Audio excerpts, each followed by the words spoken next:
श्री हरि विष्णु जय मां लक्ष्मी। दोस्तों, 12 मई 2025 सोमवार के दिन वैशाख मास की पूर्णिमा पड़ रही है।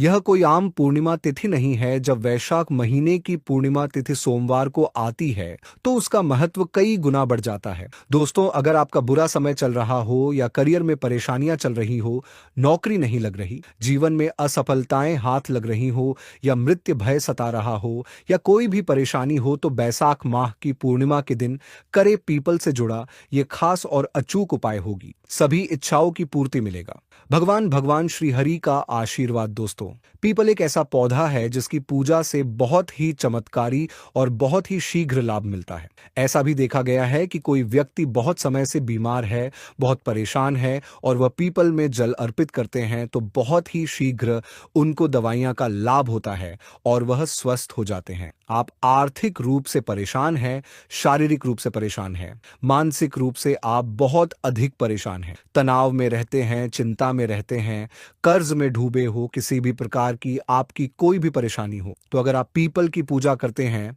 पीपल में जल देते हैं, दीप दान करते हैं, परिक्रमा करते हैं, तो आपके जीवन की समस्त समस्याएं बहुत ही शीघ्र दूर होती हैं। दोस्तों, आज की वीडियो में हम आपको बताएंगे पीपल की पूजा के जरूरी नियमों के बारे में। कई ऐसे प्रश्न मन में उठते हैं, जैसे कि पीपल में जल सूर्योदय से पहले देना चाहिए या सूर्योदय के बाद देना चाहिए। पीपल में जो हम दीप दान करते हैं वो सूर्यास्त से पहले करें या सूर्यास्त के बाद करें। सुबह शाम दोनों समय दीपक जला सकते हैं। क्या क्या परिक्रमा करना जरूरी है और अगर जरूरी है तो कितनी परिक्रमा करनी चाहिए? क्या शनिवार को ही सिर्फ हम पीपल में जल दे सकते हैं? क्या किसी और दिन जल नहीं देना चाहिए? तो इन सभी प्रश्नों पर आज की वीडियो आधारित है, तो वीडियो को पूरा देखें। और दोस्तों, अगर आप भी अपने जीवन में भगवान शिव और पीपल महाराज की कृपा अपने जीवन में पाना चाहते हैं तो वीडियो को लाइक करके कमेंट बॉक्स में ओम नमो शिवाय जरूर लिखे। बात करते हैं पीपल की पूजा से। सबसे पहले तो लाभ क्या है दोस्तों?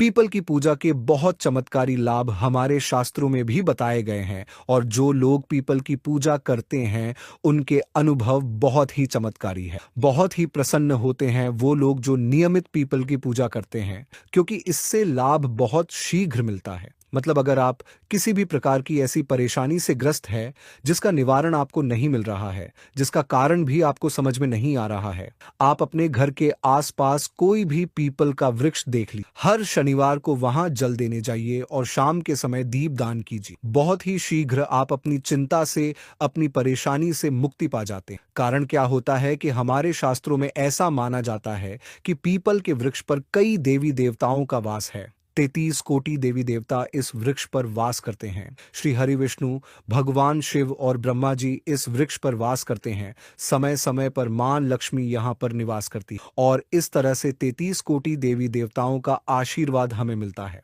भगवान श्री हरि का आशीर्वाद हमें मिलता है और हमारे पितृ भी इस वृक्ष पर ही वास करते हैं। पीपल के वृक्ष में पितरों का वास माना गया है। तो जब हमें इन सब का आशीर्वाद मिलता है, हम जब पूजा करते हैं, जल देते हैं और वहां प्रार्थना करते हैं, उनकी कृपा मांगते हैं, तो बहुत ही शीघ्र हमारे मन की हर कामना पूर्ण हो जाती है और किसी भी परेशानी से हम ग्रस्त हो, वह हमारी परेशानी बहुत ही शीघ्र दूर हो जाती है। इसलिए पीपल की पूजा बहुत ही चमत्कारी लाभ देने वाली होती है। तो अगर आप किसी भी वजह से परेशान हैं तो एक बार पीपल की पूजा करके देखिए, बहुत ही शीघ्र आपको लाभ होगा। कितने शनिवार आपको पीपल की पूजा करने से लाभ होगा? देखिए, वैसे कम से कम 7 शनिवार पीपल की पूजा करनी चाहिए, लेकिन आप अगर लगातार 11 या 21 शनिवार करते हैं या इससे अधिक करें, जैसे अगर आप शुरू कर रहे हैं, आप 7.5 में हैं या फिर आपके ऊपर ढैया चल रही है, तो आपको निरंतर ही हर शनिवार को पीपल में जल देना चाहिए। जब तक ढैया है कम से कम आप तब तक दीजिए, क्योंकि जो ढैया या 7.5 की परेशानी होती है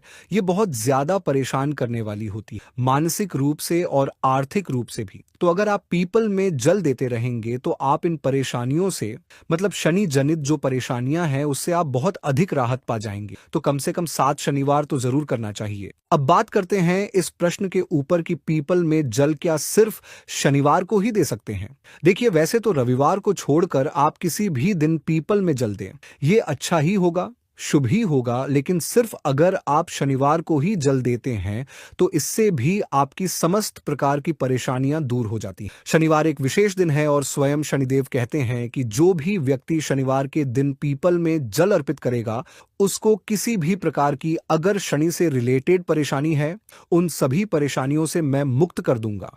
और शनि से रिलेटेड अगर कोई भी परेशानी आपको है, तो जो भी शनिदेव की पीड़ा से जूझ रहे हैं, उन्हें पता है अगर शनिदेव आपके ऊपर किसी भी प्रकार से प्रभाव डालते हैं तो आपके जीवन में आर्थिक, शारीरिक, मानसिक तमाम तरह की सभी परेशानियां आपके जीवन में होती हैं। अगर शनिदेव खराब फल देते हैं तो सिर्फ आप शनिवार के दिन जल दीजिए। इससे आपको पितरों की भी कृपा मिलेगी और शनिवार के दिन मां लक्ष्मी का वास माना गया है पीपल के वृक्ष में, तो इससे मां लक्ष्मी की कृपा मिल जाती है, श्री हरि विष्णु सहित मां लक्ष्मी का। अगर आप वास चाहते हैं, स्थिर लक्ष्मी का वास चाहते हैं, तो पीपल की पूजा आपको शनिवार के दिन विशेष रूप से करनी चाहिए। वैसे आप चाहे तो सोमवार के दिन भी जल दे सकते हैं, मंगलवार के दिन भी जल देना लाभदायक होता है, लेकिन शनिवार को अगर सिर्फ एक ही दिन आप जल देते हैं तो इससे आपकी समस्त कामनाएं पूर्ण हो जाती हैं और समस्त प्रकार की परेशानियों से आपको मुक्ति मिल जाती। अगला प्रश्न है, पीपल में जल सूर्योदय के बाद दें या सूर्योदय से पहले दें?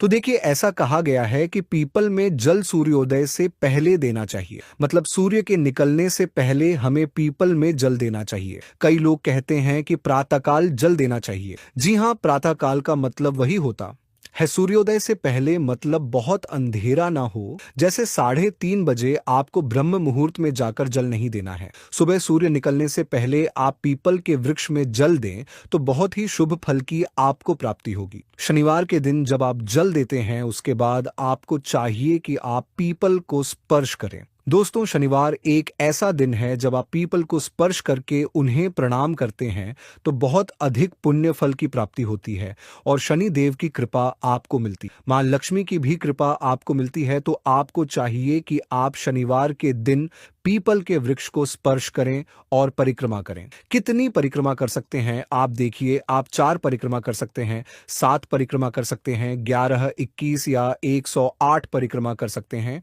लेकिन कम से कम 7 परिक्रमा करनी चाहिए। 7 परिक्रमा करते हुए ओम नमो भगवते वासुदेवाय नमः इस मंत्र का जाप कर सकते हैं। आप चाहे तो ओम नमः शिवाय का जाप कर सकते हैं, ओम नमो भगवते वासुदेवाय, ओम नमः शिवाय। हनुमान जी के मंत्र का जाप कर सकते हैं, ओम हम हनुमते नमः या ओम शम शनैश्चराय नमः इस मंत्र का भी जाप कर सकते हैं, जिसमें आपको विश्वास हो। उस देवता के नाम का स्मरण करते हुए आप पीपल की परिक्रमा कर सकते हैं। बहुत ही शीघ्र आप किसी भी प्रकार की परेशानी से जूझ रहे हैं, उससे आपको राहत मिलती है। पीपल में दिया कब जलाना चाहिए, सूर्यास्त से पहले या सूर्यास्त के बाद? तो एक जो विशेष समय होता है सूर्यास्त से पहले और बाद का जो समय होता है, जिसे गोधूली बेला का समय रहते हैं, वह समय होता है जब सूर्य के डूबने का ही समय होता है। सूर्य डूब रहे होते हैं, उसी समय में आपको जाकर पीपल के नीचे जाकर दिया जलाना चाहिए। मतलब गोधूली बेला का समय न तो रात्रि का समय होता है और न ही दिन का समय होता है। उस विशेष समय में अगर आप दीपदान करते हैं तो बहुत श्रेष्ठ होगा।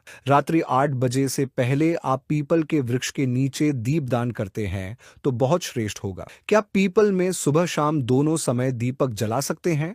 जी हाँ, बिल्कुल जला सकते हैं। सुबह भी जब आप परिक्रमा करते हैं, सरसों के तेल का दीपक जला दीजिए और शाम के समय भी आप सरसों के तेल का या तिल के तेल का दीपक जला सकते हैं। मतलब सरसों के तेल का दीपक पीपल के वृक्ष में शनिवार के दिन जलाने से शनि जनित जो भी परेशानी है वह दूर हो जाती है। तो आप सरसों के तेल का ही दीपक जलाएं। सुबह शाम दोनों समय जला सकते हैं, कोई परेशानी नहीं है, लेकिन शाम के समय दीपक जरूर जलाना चाहिए। इस बात का आप ध्यान रखें। अगला प्रश्न है, क्या परिक्रमा करनी जरूरी है और अगर करें तो कितनी करें? तो परिक्रमा करनी बहुत जरूरी है। परिक्रमा करने से हमारे दुख, दर्द, तकलीफें दूर होती है। पीपल के वृक्ष की जब हम परिक्रमा करते हैं तो हम हर तरह की परेशानी से मुक्त हो जाते हैं, हर तरह की समस्या से मुक्त हो जाते हैं। एक दिन कलावती ने किसी के घर श्री सत्यनारायण का पूजन होते देखा और घर आकर मां को प्रसाद दिया।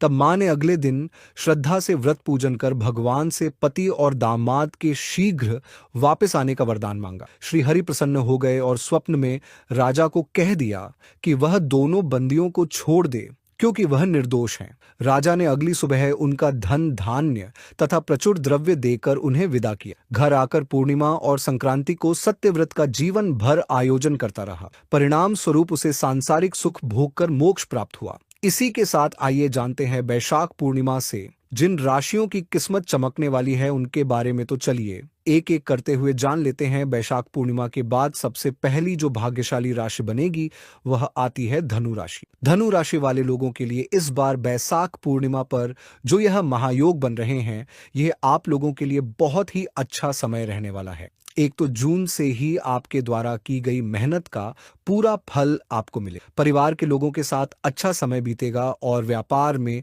यानी कि बिजनेस में भी अपार सफलता के साथ साथ धन का लाभ हासिल करेंगे। जीवन में पॉजिटिव एनर्जी बढ़ेगी। अगर आपके ऊपर कोई भी कर्ज है, चाहे बैंक का लोन हो या अपनों से, रिश्तेदारों से, जान पहचान वालों से कोई भी पैसा उधार ले रखा हो, उस कर्ज से भी आप लोगों को छुटकारा मिल सकता है। इसके साथ ही जीवन में खुशियां ही खुशियां आएंगी। आर्थिक स्थिति आपकी मजबूत होगी।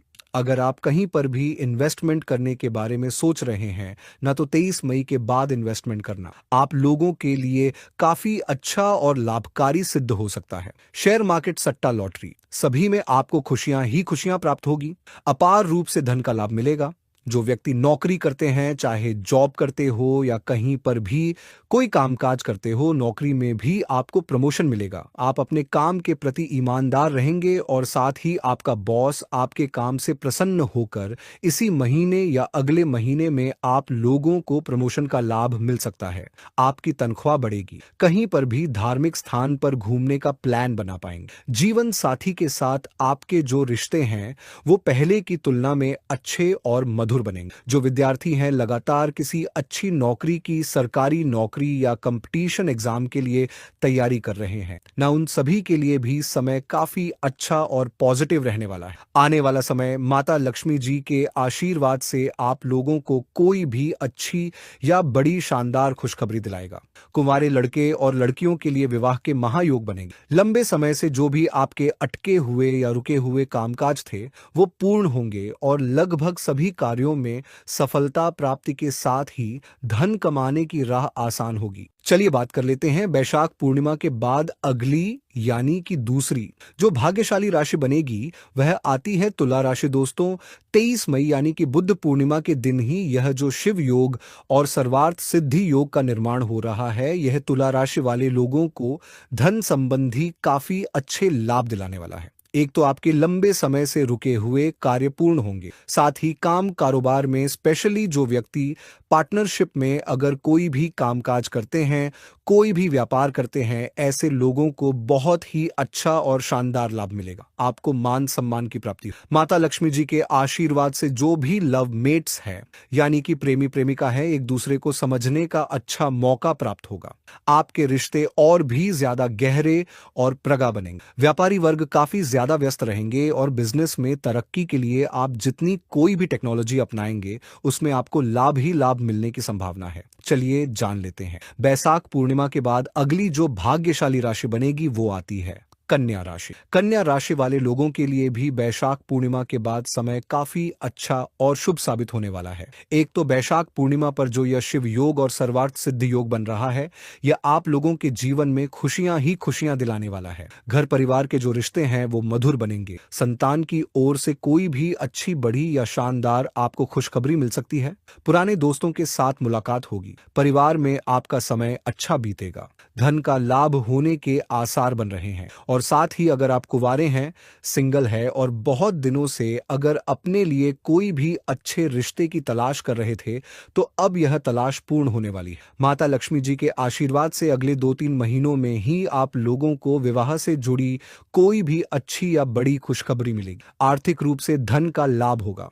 धन कमाने के नए नए माध्यम बनेंगे। आपका बैंक बैलेंस बढ़ेगा। कोई भी अच्छी या बड़ी संपत्ति आप खरीद पाएंगे। चलिए जान लेते हैं वैशाख पूर्णिमा के बाद अगली यानी कि अंतिम जो भाग्यशाली राशि बनेगी वो आती है मेष राशि। मेष राशि वाले लोगों के लिए वैशाख पूर्णिमा से ही समय काफी अच्छा और शुभ साबित होने वाला है। एक तो आप लोगों के ऊपर माता लक्ष्मी जी की विशेष रूप से कृपा होगी। साथ ही आपको अपने भाग्य का यानी कि किस्मत का भी पूरा साथ मिलेगा। भाग्य का साथ होने से हर क्षेत्र में आप सफलता हासिल करेंगे। लंबे समय से जो भी रुके हुए या अटके हुए कार्य हैं वो पूरे होंगे और उसके साथ ही धन का भी लाभ हो। बिजनेस में अपार सफलता के अलावा खूब मुनाफा मिलेगा। अगर आप कहीं पर भी इन्वेस्टमेंट करने के बारे में सोच रहे हैं तो इस अवधि में करना काफी अच्छा और प्रॉफिटेबल बन रहा है। परिवार के लोगों के साथ अच्छे और मधुर संबंध बनेगा। अगर किसी तरह का कोई भी वाद विवाद या लड़ाई झगड़ा चल रहा है फैमिली के बीच तो उससे भी आपको निजात मिलेगी। धन संबंधी समस्याएं समाप्त होगी और धन की बचत करने की राह है और भी अच्छी और मजबूत रहेगी। अगले 2 महीनों में आप लोग कोई भी नया मकान, वाहन, संपत्ति, प्लाट, जमीन आदि कई चीजें खरीद पाएंगे। तो उम्मीद करते हैं आज की वीडियो में हमारे मन में जो भी प्रश्न उठते हैं उन सभी प्रश्नों के जवाब हमने दिए हैं। तो इस वीडियो से आपको लाभ अवश्य होगा।